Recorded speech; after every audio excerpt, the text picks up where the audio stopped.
پشتی کوبری چند شبکه هجمارک هولاتیان هندارن سنور گنده گوهرزی برین دنهادا دلگرانی لدف خلک وی گندی پیدا بیا و دبیجن زیانا کامازن به دارستان گندی گهاند یا شیوه که برالایی همی دار برینه لو ماجدا خاص جلایان پیوندیزار دیکن کلجنه اک بهت پیگینان دا کو اف جوره کریاره دوباره نبره زرا گلا جواندانا يعني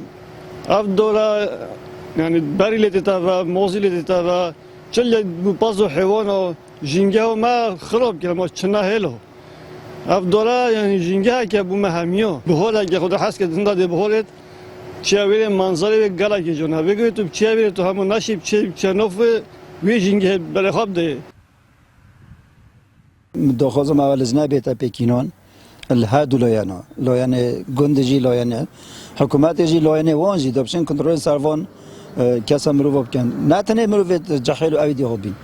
پیرامیر ها بین حاجی ها بین گوته حتی جنکو اویدی ها بین وکی اگه بابین مد گوته چنا روکه ها واسه ها بینه دورو باره ما یه بریم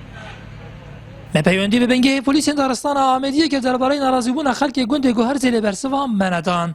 گندشین جی دیویژن گلک هندی هبون کو بری نها هاتبون سلطان خلک دشیان مفای جوان جها والگرن بو داربرینه